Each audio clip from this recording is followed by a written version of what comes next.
Ah mes amis, on est bien. On est vraiment très bien, il y a une belle luminosité ici. Il n'y a pas de Mistral, oui je suis dans le sud, il n'y a pas de Mistral. Inch'Allah, merci Dieu. En tout cas, il fait beau. Derrière, on a un beau château. Donc on sait où on est à Châteauneuf-du-Pape. Et comme vous le savez, quand je me déplace, je viens pas voir n'importe qui, je viens voir les Cadors. Et le Cador que je vous ai ramené aujourd'hui m'avait séduit lors d'une dégustation d'il y a quelques mois où je goûtais des Châteauneuf de finesse, d'expression, de jolis fruits, mais vraiment d'une finesse qu'on pourrait qualifier de Burgonde, tellement il y avait de l'élégance dans ces vins. Et ce gars, c'est Jean-Marie Royer du domaine Jean Royer. Comment ça va? Ben ça va, je vous remercie. On va se vous voyez maintenant. Ben tiens, on passe à la télé, on va se vous voyez. Oui, ah bah la tienne, hein, tant qu'à faire.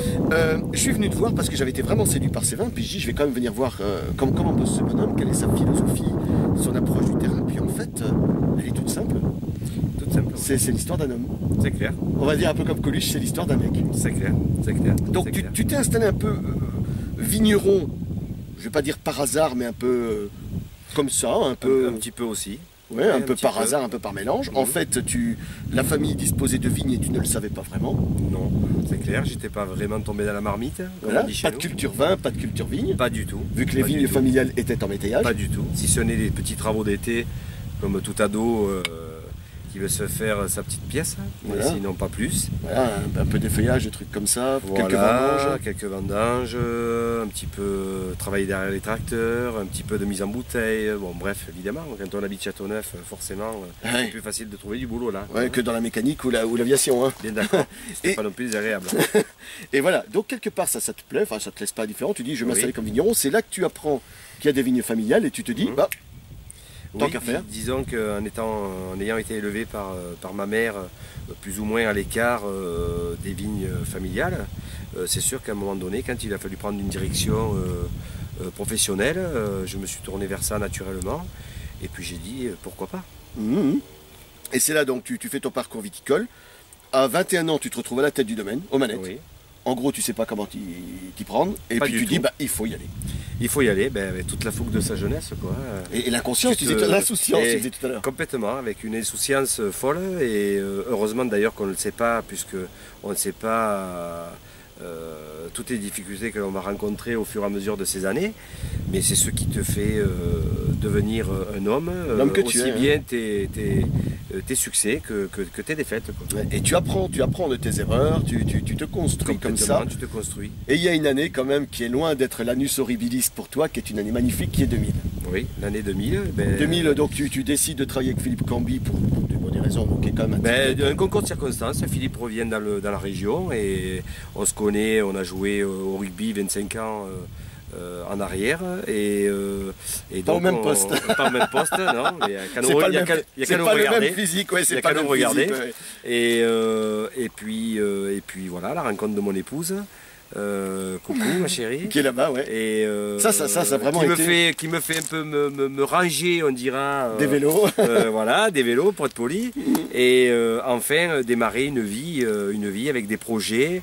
Et de l'ambition peut-être. De l'ambition professionnelle. Que ton épouse soit fière de toi aussi. Hein. Tout à fait. Et puis surtout leur ramener du confort dans leur vie, aussi bien à ma femme qu'à mes enfants.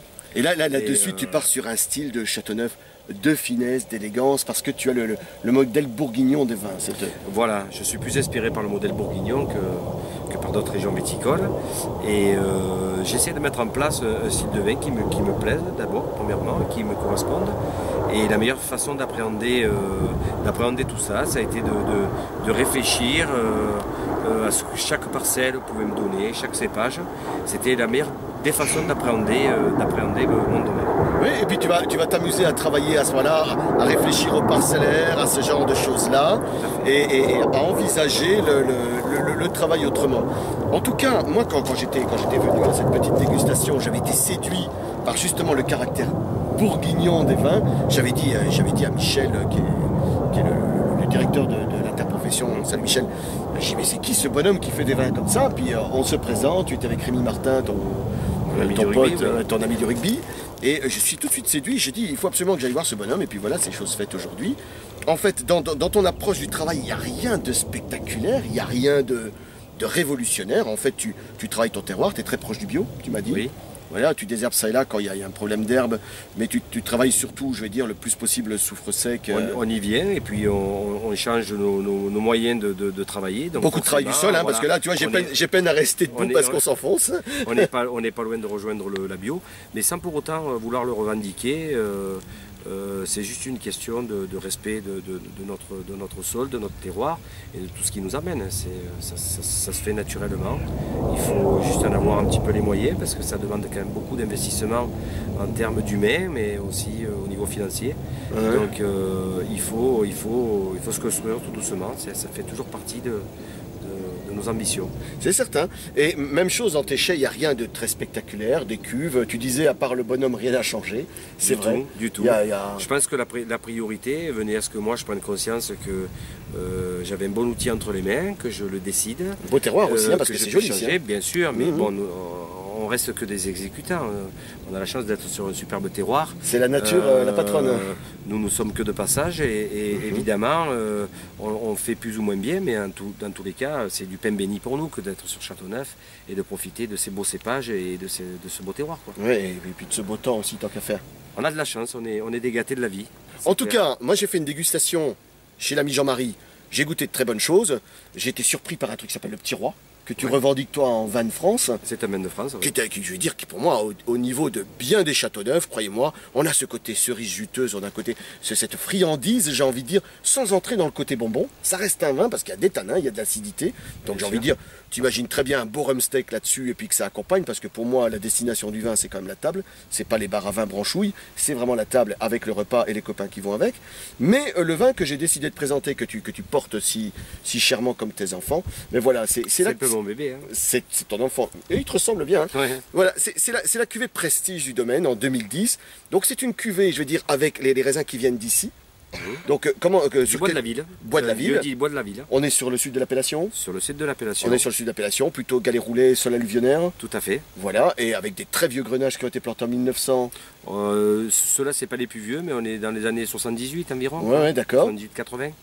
D'accord. Et c'est pas très vieux pour Châteauneuf, bien sûr. On a un élevage là qui est d'un an. Oui, environ un an en fût. Sur des fûts pas forcément récents. Pour les plus jeunes, c'est un vin. Ouais. Mais sinon, sur des. Tu cherches pas le bois neuf, de toute façon. Du tout. Tu cherches pas la parkérisation. La star, c'est le cépage, c'est le fruit. C'est le terroir. C'est le terroir. Ouais. On n'a pas besoin d'y mettre des paramètres ou des condiments. Ou du maquillage. Ou du maquillage, voilà, du phare. Maintenant que quelque part tu es épanoui, une femme superbe, des enfants charmants, un vignoble de folie, c'est quoi ta prochaine ambition? Ben, dans la vie, il faut se lever le matin et se dire on va essayer d'être heureux. Hein. D'abord pour commencer, hein. Ça c'est le plus important. Et être heureux, c'est pas forcément réussir sa vie professionnelle, c'est un tout. C'est un tout, que tu sois heureux, c'est se le dire dès le matin. Et être heureux, c'est aussi rendre les gens que tu aimes heureux. Ça, pour moi, c'est plus important. On va terminer en chanson avec William Scherer. Je veux être un homme heureux. Je veux être un homme heureux. Et je veux l'être et je le suis. C'est une belle ambition, je trouve. Le suis. Bon. Aujourd'hui, pas très loquace, désolé, mais je suis un peu grippé. Mais ouais. Tu t'en es bien sorti. Voilà. Hein. Moi, je termine toujours mes vidéos par la même phrase. C'est une phrase fétiche qui me suit partout parce que j'y crois à fond et j'y crois sincèrement. Mais je termine toujours comme ça en traquant en disant elle est pas belle la vie. C'est ça qu'elle est belle. Hein.